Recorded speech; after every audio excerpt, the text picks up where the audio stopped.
Se mi zdi, da v zadnjih 30 letih, v času mojega obstoja, je ta naša družba še nekako najbolj zašla in smo postali družba za enkratno uporabo. Ne samo plastika, tudi tekstil, tudi vsi izdelki, ki jih imamo, vse je postalo tako poceni, tako zelo dostopno, tudi hrana, konec koncev, ogromno hrane se zavrže in tukaj je res tista naša odgovornost, kjer lahko marsikaj spremenimo. Ekologi brez meja smo okoljska nevladna organizacija, ki deluje od leta 2009.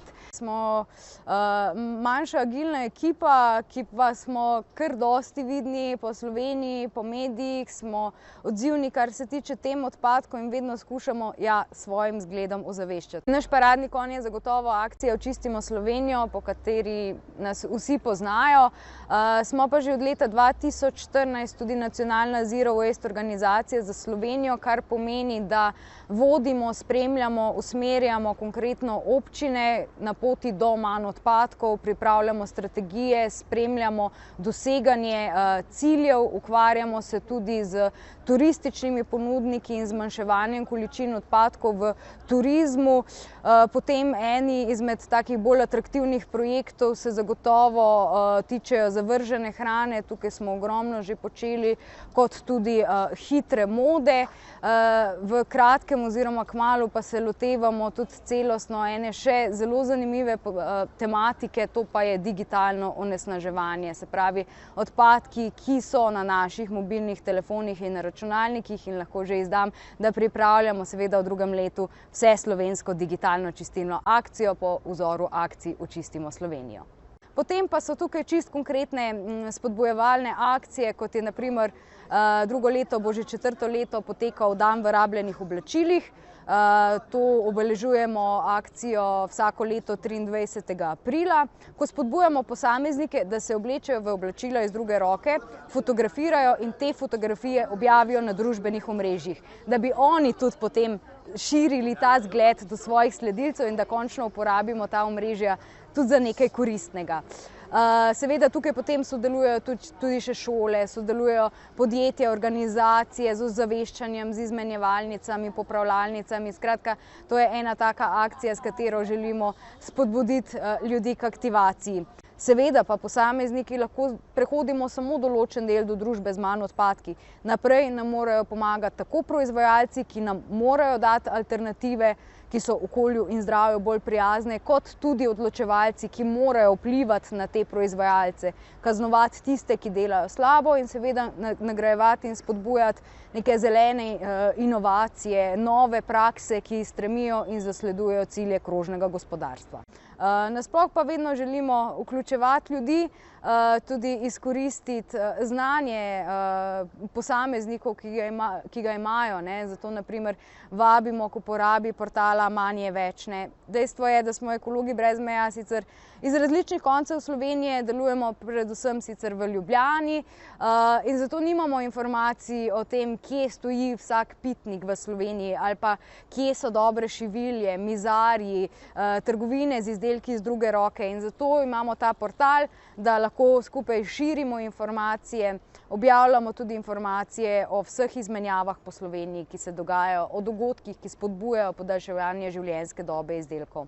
Na svetu je ogromno lahko naredimo, predvsem pa, da morda začnemo tam, kjer nas najmanj boli. Se pravi, da se na primer odpovemo recimo plastenkam za vodo, če imamo doma pitno vodo, si nabavimo flaško za večkratno uporabo, da res striktno uporabljamo svoje nakupovalne vrečke tudi na oddelku sadja in zelenjave, tudi na tržnici. Najbolj me boli, ko vidim na tržnicah oziroma slišim to šumenje teh plastičnih vrečk, ker se mi zdi res škoda in neumno. Potem je tukaj seveda v prvi vrsti razmislek, kaj sploh kupujemo, a sploh potrebujemo nek določen izdelek. Predvsem tekstil je zelo velik problem, po mojem osebnem mnenju še celo večji od plastike, ker dejstvo je, da recikliramo manj kot 1% tekstila. Se pravi, sploh nimamo ideje, kaj s temi kupi oblačil narediti. Zato sem jaz vedno oblečena skoraj da v oblačila iz druge roke, tudi danes. Hodim na izmenjave oblačil, tudi Ekologi brez meja smo jih letos kar nekaj organizirali.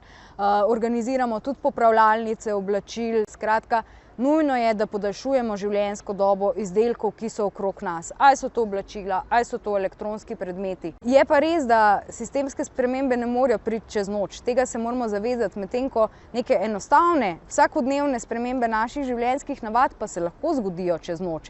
Zato zagovarjamo te male korake, ker so hitro vidni, ker hitro vidimo učinek, hitro dobimo potem tudi motivacijo, da vplivamo na sistem, kajti konec koncev smo posamezniki tisti, ki volimo svojimi denarnicami, svojim kapitalom, dajemo glas proizvajalcem, dajemo glas izdelkom, ki jih želimo ali pač ne v svojih življenjih. In tudi apeliram na posameznike, dajte napisati kakšno pismo trgovcu, recimo, če vas moti kakšna praksa, ali pa gostincu, ali pa proizvajalcu, ne vem, elektronske opreme, od katerega bi želeli, da bi se nek aparat, telefon lažje popravil in bolj ugodno popravil. Skratka, imamo to moč, ker če bomo tiho, se samo od sebe ne bo nič spremenilo in tudi nevladniki tukaj ne moramo delati čudežev. Mi potrebujemo tukaj ljudi, ki se bodo zavedali, ki bodo zaveščeni in skupaj potem lahko zahtevamo in morda včasih zgolj upozorimo na neke dobre prakse, ki že obstajajo v tujini in so popolnoma preproste, ne zahtevajo spremembe ne vem kakšnih življenjskih navad ali pa proizvodnih procesov. Skratka, ja, naša vizija je nekako, da bi vsak od nas morda naredil eno življenjsko spremembo, mogoče za začetek res majhno, da bi navduševali druge, da bi se občine pridruževale naši Zero Waste mreži, ki dokazano znižuje stroške, ima boljše učinke na prebivalce, je vključujoča praksa. In ja, kot ugotavljamo, ne, pri našem delu na koncu sploh niso v ospredju več odpadki. Opažamo, da gre veliko tudi za grajenje skupnosti, ne. Tako kot je bilo včasih. Včasih se hrana ni metala stran, si jo dal sosedu, so se pridelki izmenjevali. Včasih ni imelo vsako gospodinjstvo svoje kosilnice, si izposodil, ne. Danes pač tega več ni, zato treba delati celostno, zato ni samo dovolj, da mi postavimo en koš za smeti ali pa ekološki otok. Treba se pogovarjati o tem, ozaveščati, vključevati ljudi in jim dati možnost, da tudi sami razvijajo in doprinesejo kakšne svoje dobre ideje, ki lahko prispevajo bolj zdravemu in čistemu okolju.